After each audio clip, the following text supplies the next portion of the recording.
Hey, a Monster exclusive. Julie Rench here. We are in the Uwharrie Forest right now, and with David Pardue. David had an incident happen right here where we were standing. And what year was that? About 2015, I think. Okay, so that was fairly recently. David Moser posted a YouTube on it, so it's on the Carolina Bigfoot Field Research YouTube channel. The actual video is on there. You can see it for yourself. So what happened? That night, it was a Carolina Bigfoot Field Research group. Myself and David Moser had put together a group trip out here, and we were doing a night hike down this Forest Service road. And when we got to this point where I'm standing, I heard something, and when you look at the original film, you see me scan with some third generation night vision off to my right, because I heard something run real fast. Okay. And didn't see anything, so we continued walking. But later on, after we went back and was reviewing the tape, something actually run from where that burnout stump is. Okay. They run from left to right to along in here. Okay. And we filmed it with FLIR, and it was almost transparent. And we couldn't figure out why it was transparent, so we got to talk to some technical people that deal with FLIR. And it had to do with the temperature that night, the frame rate, which was 32 frames per second on the thermal, and it was clocked at, I think it was 32 miles an hour from point A to point B, just a real flat bust. And the thermal was unable to clearly lock on to the image. And some people say it was cloaking, but it was just a technical deficiency in that thermal system to be able to lock on it and get a proper signature of the target. Okay. And that's the reason it looked transparent. So at the time, you didn't even see anything. We didn't see it. We heard it. You could hear it, but you couldn't visually see it. And then the FLIR, when you downloaded and looked at that, then you saw something. Yeah. And then when you slow it down to frame rate, you can tell it's a body running. Okay. And he's running real fast from tree to tree. It's just a so it just went from one tree to another. Now, did it sound like it stopped? And it stopped dead. I mean, it didn't move any further after we heard that initial. And I actually thought it was a rabbit running. That's how fast it was running, just real fast. But when you look at the tape and you see it and you can actually hear the audio, you can tell how fast it was moving. Okay. But it was moving at a pretty good clip, but the thermal couldn't lock on it.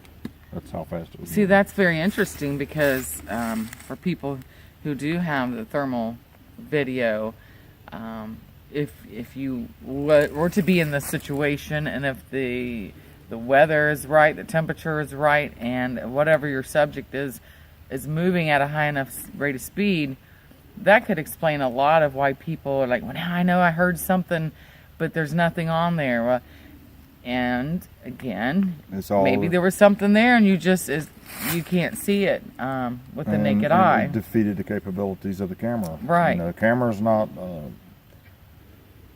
Our eyes can see much better than a camera, but a camera can also pick up stuff that our eyes can't see because it has a built-in filter. Right. So a lot of it just has to do with lighting and the environment in itself. They're not cloaking. Right. They're not cloaking. And that's a good point, David, because some people wouldn't go the extra effort that you guys did and to look for a technician to help you answer questions, and that's why it's so important to always take a scientific approach to your evidence. And we did that before we ever released that to the public. For anybody else to see it, we vetted it ourselves. We done as thorough investigation as included. We even come out here and done a recreation. Okay. We could not get anybody to run. We had an ex-Army Ranger running the course for us, and I think the camera position was just a little bit off of what we actually had it, but had a pretty good idea of exactly where it was running. And you're dealing with two different medias too, thermal and film. So this is going to be a change that you can't really duplicate anyway. But he was not even able to come close to matching the speed. that it did. Wow, And it was super fast. that is amazing. You know, if we've had the same thing happen a few other times before, we never got anything on thermal or night vision, but you could hear it. And it, you know, goes back, was that the same thing? We just didn't see it that night. We didn't capture it on video. But Wow. one of those odd things that happen out here. Right. And But it you can know, be it's easily explained. yeah, easily it's explained away, not, and you know, they're not teleporting. they're not going through portals that yeah. you know of exactly. I mean, Yeah. There might be something else out here that does Right, that, but but- Bigfoot's not doing it. I'll leave it at that. okay. So yeah, you know, there's so much that happens here in the Uwharrie. And David, you've had how many years of research in this? Been here since early 2006. So we're Okay. 2018, so That's a long time. And then you for a spent long time, it was myself and a hand-picked crew that I actually hand-picked the people to help me do the research in this area when I was with the BFRO, and we were the only ones that knew about it. wow. And at that time, if you could seen it then, at that time, this was the best place in the East Coast, and I had been told by a number of people that this was the best place on the East Coast, and now not so much. It's the pressure is so bad here that you can't even they won't even hardly come up to you. They know me, so I do have a lot more encounters than most people. Right, because you're I've been dealing with them here so for a long time. And now I'm not going to hurt them. But I feed them. And Well, what do you mean by you feed them? I feed them. Well, I know, but what do you mean by that? I leave them food, Okay. but I'm not going to say what because We don't want that We don't showing up here. Now, when you say that, how do you know it's the Bigfoot creature that's taking the food? just by the way it happens, the areas that it happens in. There was a time that I would put the bait item out or the food item, the treat. I would start setting my camp up, and before I could get my camp set up, it was gone. And it would be in a position where just not Same anything position could every come and single get time. Right, and it'd be at daytime.